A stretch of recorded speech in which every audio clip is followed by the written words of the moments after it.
Dari sekian banyak karakter ikonik di dunia Naruto, nama Orochimaru selalu punya tempat tersendiri. Bukan cuma karena dia kuat, misterius, atau mengerikan, tapi karena perjalanannya adalah cermin dari sisi tergelap seorang manusia. Di video kali ini, Minko bakalan bahas Orochimaru dari anime Naruto.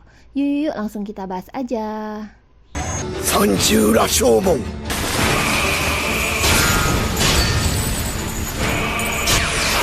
Orochimaru sendiri lahir dan tumbuh di desa Konoha. Sejak kecil, dia udah dikenal sebagai anak yang jenius. Hiruzen Sarutobi, Hokage ketiga, yang juga jadi guru Orochimaru, pernah bilang kalau dia adalah ninja dengan potensi tak terbatas. Tapi dibalik semua pujian itu, ternyata ada sisi yang mengganggu nih dari Orochimaru. Dia haus akan ilmu pengetahuan dan memiliki rasa ingin tahu yang gak punya batas. Serta dia juga punya ketertarikan aneh nih terhadap kematian. Dia ngeliat kematian bukan dengan kesedihan, tapi ia penasaran, kenapa sih manusia harus mati? Pertanyaan ini jadi benih dari semua langkah gelapnya ke depan.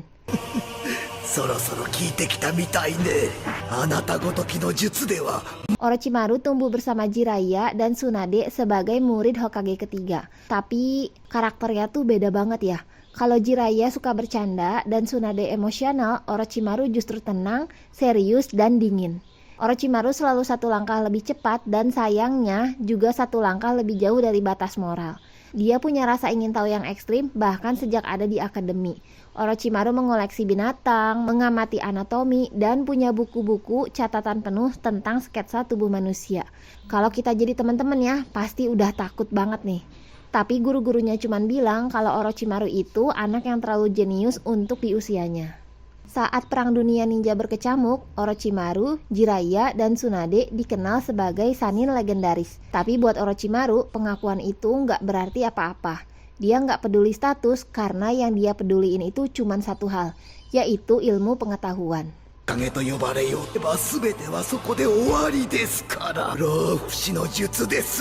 Nah, dari sini Orochimaru mulai melakukan eksperimen terhadap manusia. Diam-diam dan gelap-gelapan di laboratorium miliknya.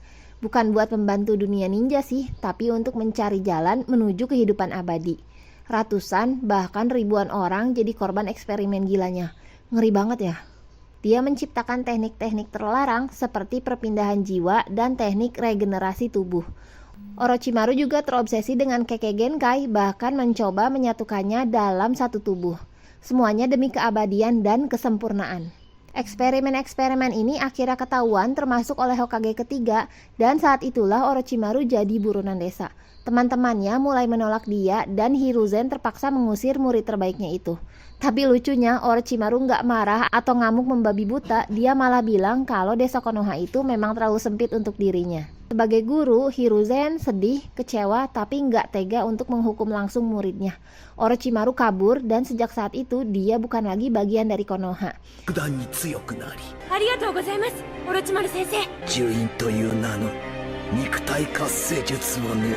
Setelah terusir dari Konoha, Orochimaru nggak lantas menghilang. Dia malah bikin sebuah desa baru, yaitu Otogakure atau Desa Suara. Tapi di desa ini bukan rakyat, bukan juga buat perdamaian. Ini tuh kayak semacam laboratorium raksasa, tempat Orochimaru bisa bebas melakukan eksperimen gila apapun, merekrut orang aneh, dan membangun sebuah kekuatan baru. Orochimaru juga merekrut ninja-ninja buangan, anak-anak terlantar, bahkan makhluk-makhluk hasil eksperimen. Dia juga bahkan ngelatih Kabuto, Kimimaro di desa ini. Dan di desa ini adalah tempat untuk mewujudkan dunia versinya sendiri di mana dia bebas bereksperimen.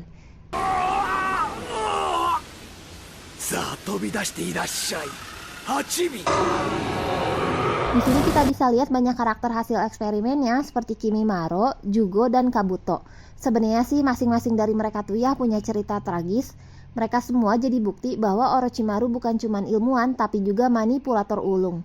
Dia tahu gimana caranya bikin orang tergantung sama dia. Lalu Orochimaru bertemu sama Sasuke, yang kita tahu Sasuke adalah anak yang penuh dendam, berbakat, sekaligus rapuh. Sasuke termasuk kriteria sempurna sebagai wadah barunya.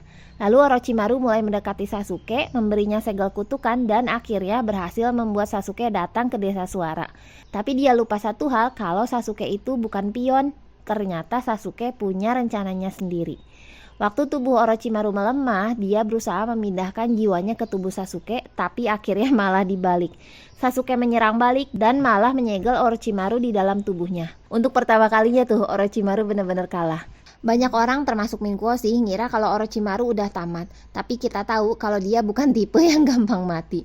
Sebagian dari dirinya masih hidup di dalam segel kutukan, sebagian lagi tersebar dalam eksperimen dan pengikutnya. Nah, inilah yang bikin Orochimaru beda dari karakter villain lainnya. Orochimaru itu kayak virus, dia nggak bisa dibunuh sepenuhnya, paling cuma bisa ditekan untuk sementara. Dan Orochimaru muncul lagi waktu Sasuke lawan Itachi. Dalam pertarungan itu, sisa-sisa cakra Orochimaru sempat lepas tapi langsung dibakar sama Amaterasu. Yah, gagal lagi deh buat merebut tubuh Sasuke. とても珍しい再生と幸運のそうね Nah, menariknya waktu Orochimaru lagi dalam posisi mati, justru Kabuto, muridnya sendiri, menyuntikkan sisa-sisa DNA Orochimaru ke dalam tubuhnya. Dan mutasi pun dimulai. Kabuto jadi kayak versi baru dari Orochimaru, lengkap dengan sisik, ilmu medis, bahkan cara bicaranya. Melihat Kabuto berubah, alih-alih bangga, Orochimaru melihat ini sebagai refleksi diri. Kalau jalan yang selama ini dia pilih itu malah membuat muridnya justru tersesat jauh lebih dalam. Dan dari sini kita mulai lihat sesuatu yang gak disangka-sangka nih dari seorang Orochimaru yang mendambakan sebuah keabadian. 白い鱗の大蛇、それがあんたの正体だ。 Saat semua orang pengen ngelupain Orochimaru, Sasuke malah membangkitkan dia lagi dengan cara menyerap kembali fragmen cakra yang tertinggal di segel Anko. Lalu seperti yang kita lihat, Orochimaru bangun dengan kondisi yang jauh lebih tenang. Minkuo kira ya, dia bakal langsung bikin kekacauan lagi. Tapi ternyata enggak, Orochimaru udah enggak tertarik dengan jalan yang dulu. Wah, ini sebuah perubahan yang besar ya. Karena ini Orochimaru loh. Dulu dia tuh ninja yang pengen hidup abadi, pengen tahu segalanya, dan pengen menguasai dunia. Tapi setelah dibangkitkan, Orochimaru tuh kelihatan lebih kalem, lebih rasional, bahkan kelihatan agak bijak. Dia menyimak sejarah desa, dan bahkan menyaksikan revolusi Sasuke dengan cara yang pasif. Orochimaru nggak ikut campur, dia cuma ingin tahu sama seperti dulu, tapi kali ini tanpa ambisi mencampuri. Jak kapan ya Orochimaru jadi seorang pengamat? Dan ternyata perubahan Orochimaru ini bukan tiba-tiba loh. Ini hasil dari semua kehancuran yang pernah dia alami.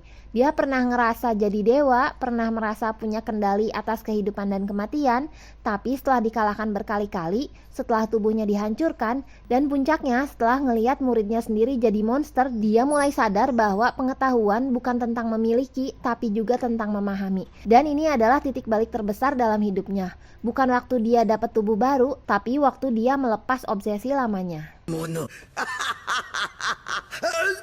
Setelah perang ninja, Orochimaru nggak dihukum mati, nggak dipenjara, tapi diawasi dengan ketat dan dibiarkan hidup. Dia hidup di markas terpencil, fokus pada penelitian, dan membesarkan seorang anak yang diberi nama Mitsuki. Mitsuki ada hasil eksperimen, tapi bukan senjata. Mitsuki adalah simbol transformasi dari Orochimaru. Dia menciptakan anak bukan untuk dikendalikan, tapi untuk dibiarkan memilih. Orochimaru juga kadang membantu Konoha secara diam-diam lewat teknologi, informasi, atau eksperimen medis. Tapi dia nggak pernah cari spotlight, sekarang dia puas dengan menjadi bayangan aja. Di era Boruto, Orochimaru bukan musuh, bukan juga pahlawan. Sekarang dia jadi seorang pengamat. Kadang dia muncul, kadang dia menghilang, tapi nggak mengganggu lagi dunia. Dia cukup diam dan buat Orochimaru itu seperti sebuah penebusan, bener nggak? Dia nggak minta maaf secara verbal, tapi dia minta maaf lewat sikap.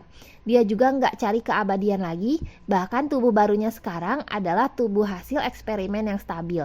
Nggak perlu berganti lagi dan Orochimaru menerima bentuknya. Dia menua, pelan-pelan, tapi tetap tenang. Dan sepertinya itu cukup buat Orochimaru yang sekarang. Orochimaru tuh bukan karakter yang bisa dijustifikasi. Perubahan Orochimaru datang pelan-pelan. Dia bukan langsung baik, tapi dia belajar satu hal penting. Dia nggak bisa terus-menerus mengendalikan segalanya. Kalau Orochimaru terus-menerus mengendalikan segalanya, dia nggak akan pernah tahu apa yang sebenarnya akan terjadi. Dan dari sanalah dia mulai ngerasa mungkin bakalan jadi hal yang menarik untuk membiarkan hidup berjalan dengan sendirinya. 私の未来はこの子の中にある Dan bisa jadi justru lebih menarik untuk membiarkan orang lain tumbuh tanpa dikendalikan. Buat Orochimaru yang sekarang, hidup bukan lagi soal keabadian, tapi soal mengamati dan memahami.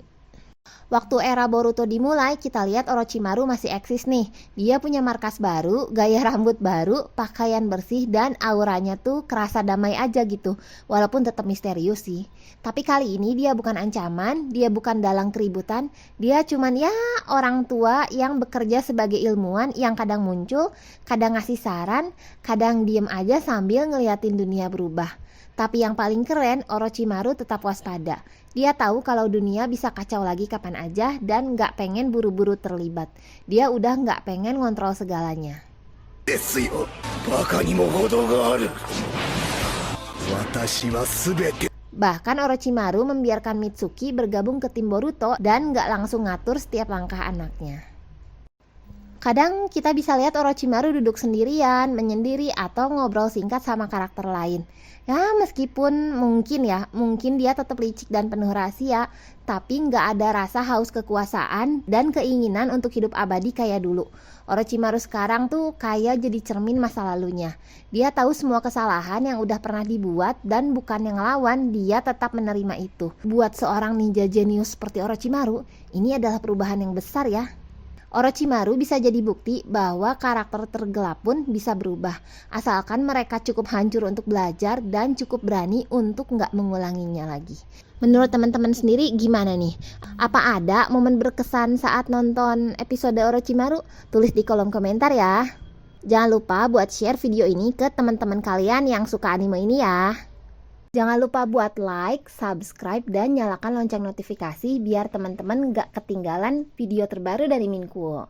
Teman-teman juga bisa request mau karakter siapa yang kita bahas di video selanjutnya. Makasih yang udah nonton ya, sampai jumpa di video minggu depan. Dadah!